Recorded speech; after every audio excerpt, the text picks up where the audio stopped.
Om Shanti, VCD number 3624. Night class dated 10th November 1968. Clarification date 28 May 2021.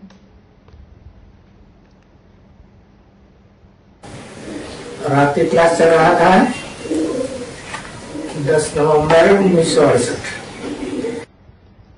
The night class dated 10th November 1968 was going on. 5वीं page के मध्याह्न में बात चल रही थी। We were discussing the topic in the beginning of the middle part of the 5th page.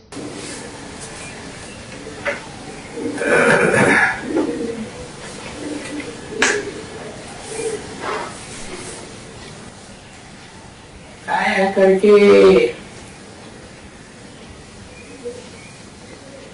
युग के अंत में सब शुद्ध बन जाते हैं।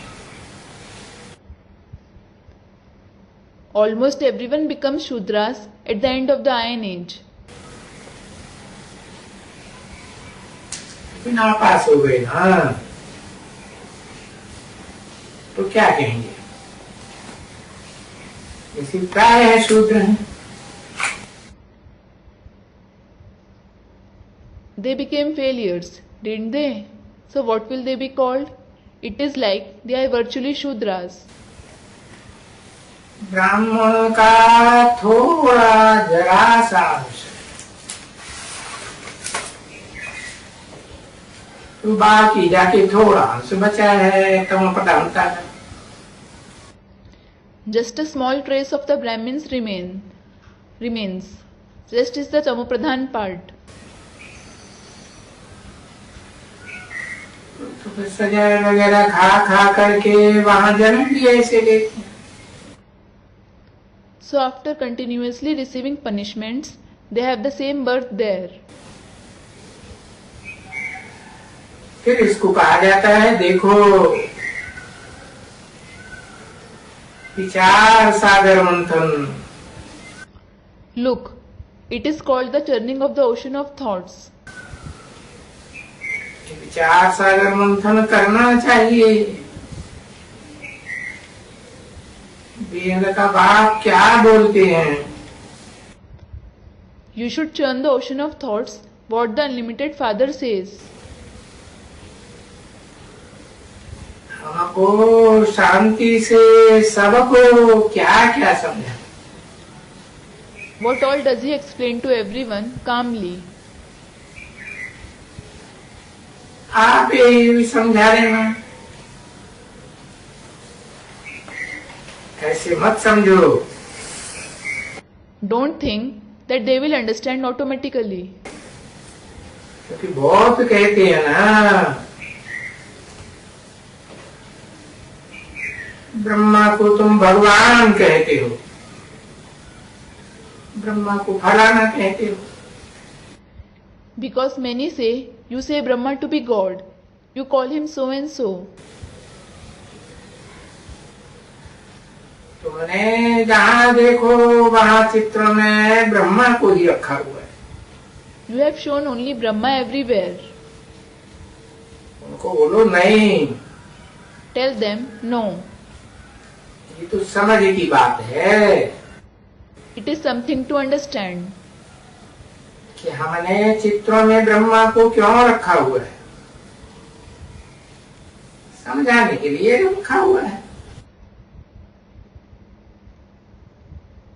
Why we have shown Brahma in the pictures? We have shown him in order to explain the picture. अरे ब्रह्मा को देख करके डरो नहीं। ब्रह्मा में तो भगवान वाचे। Arey, don't be afraid looking at Brahma. God certainly speaks through Brahma. जो भगवान निराकार है, That God is incorporeal. Brahma तो साकार शरीरधारी है और पतित शरीर वाला है। Brahma is certainly the one with an corporeal body, and he is the one having an impure body. और शिव तो निराकार है। एवर प्योर है। Shiv is certainly incorporeal, ever pure. वो शिव जो प्रवेश करते हैं ब्रह्मा में, वो ही खुद ब्रह्मा के अंदर आकर कहते हैं कि मैं पतित शरीर में आता हूं। Shiv who enters Brahma, he himself comes in Brahma and says, I come in an impure body. कलयुग के अंत में तो सब शरीर पतित ही होते हैं ना। Everyone's body is just impure at the end of the Iron Age, isn't it? कोई भी शरीर पावन तो हो न सके। No one's body can be pure. क्योंकि ये कोई सतयुग त्रेता का, देवताओं का, दैवी दुनिया का स्वर्ग तो नहीं है। It is because it is in the golden and the silver age, heaven of the deities, the divine world. अब क्योंकि सारी दुनिया ही पतित है। As for the rest, the entire world is just impure. चाहे भारत हो, चाहे विदेश हो, Whether it is India or foreign. परंतु ये पावन देवताएं यहाँ आएंगी कहाँ से? But where will the pure deities come from here?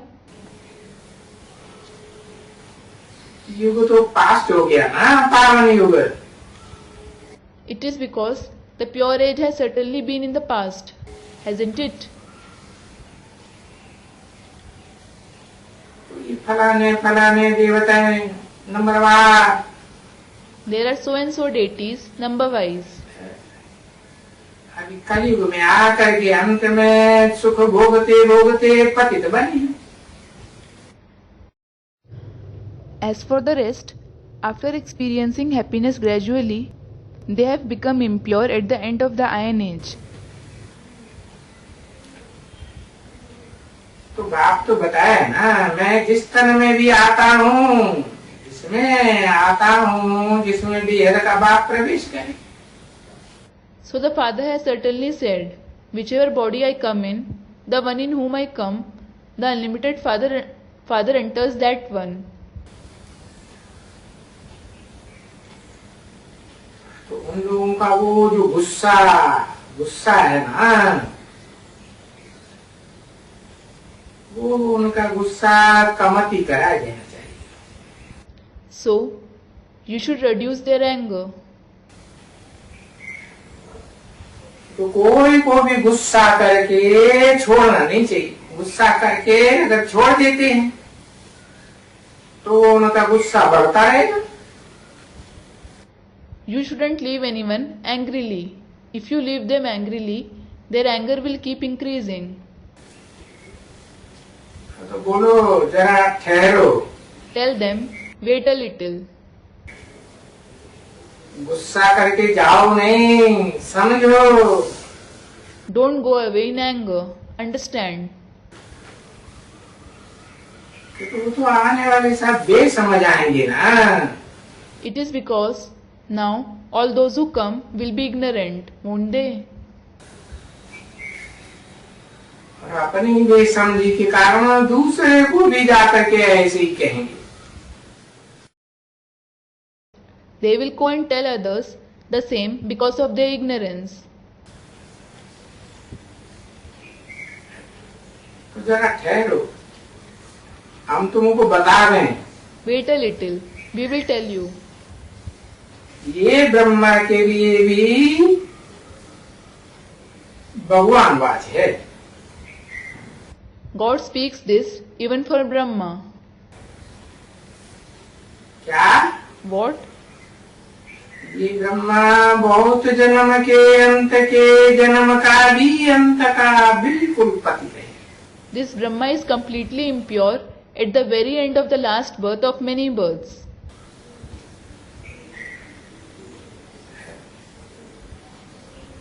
चौरासी जन्म होते हैं, उनका अंत 84 में ही जन्म कहेंगे। The 84th birth itself will be called the end of 84 births.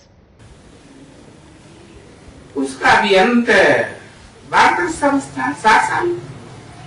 The end of even that is the Vanprastha stage, the age of 60 years. और उस अंत का भी बिल्कुल अंत है। जब और भी 20 साल जास्ती हो जाते हैं, And the very end of even that end is when 20 more years are added to it. और फिर ब्रह्मा तो 100 साल लगाया हुआ है। However, Brahma is said to be of 100 years. तो ये ब्रह्मा के लिए भगवान वाच्य है, शास्त्रों में भी है। God speaks this for Brahma and it is mentioned in the scriptures as well. क्योंकि उसके यही बोला है। Because it is said for him alone. यहाँ तो कोई पावन होता ही नहीं इस दुनिया में, There is no one pure in this world. क्योंकि ये तो पाप की कली की दुनिया है। It is because it is the sinful Iron Age world. जब कोई पावन होता ही नहीं है यहाँ, तो जिसमें मैं प्रवेश करूंगा। When no one is pure here, whomever I enter, और प्रवेश भी मुझे उनमें करना ही है। and I certainly have to enter him. सदा निराकार, सदा शिव, शिव निराकार बिंदु का नाम है। He is forever incorporeal, forever Shiv. Shiv is the name of the incorporeal point. तो निराकार शिव कहते हैं मुझे पतित मनुष्यों में प्रवेश करना है। That incorporeal Shiv says, I have to enter the impure human beings. और फिर उनमें भी जो जो नंबर 1 पतित हैं, And even among them, all those who are number 1 impure, number 1 पतित होगा तो उनको नंबर 1 पावन भी बन जाए। the one who is number 1 impure, he himself becomes number 1 pure as well.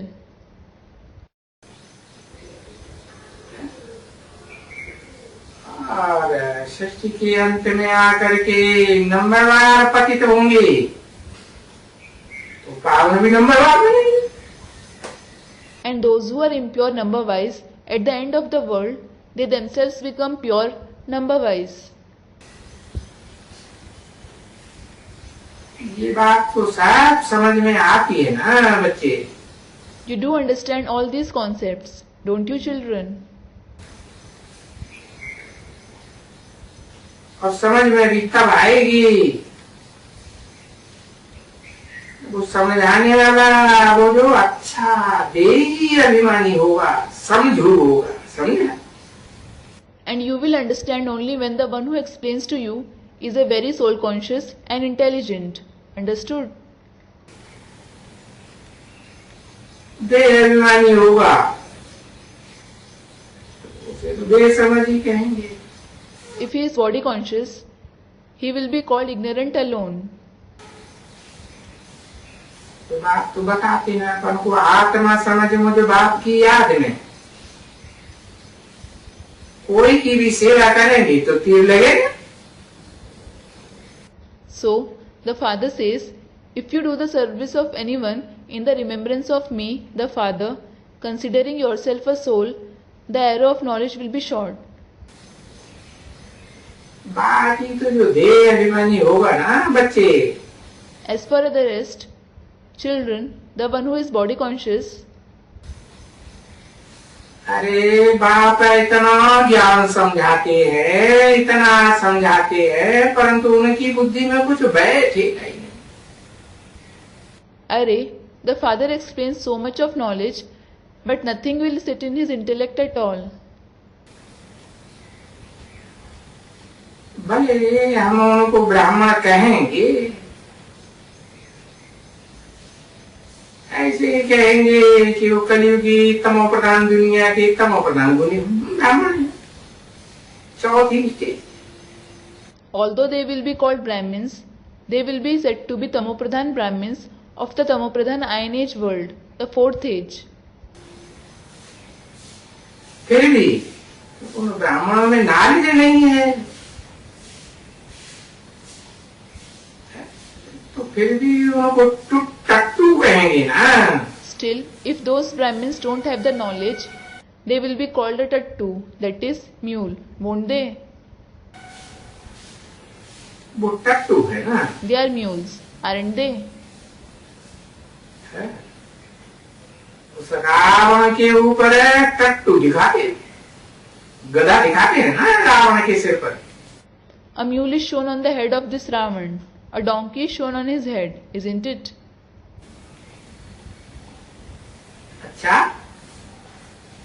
मीठी मीठी सिकिंदी रूहानी बच्चों प्रति, रूहानी बाप व दादा का दिलो जान, सिख और प्रेम से याद किया और good night. Acha, remembrance, love and good night from the heart and the spirit, love and affection of the spiritual father and dada to the very sweet, long lost and now found spiritual children. मीठी मीठी रूहानी बच्चों प्रति रूहानी बाप की नमस्ते। Greetings of the spiritual father to the very sweet spiritual children.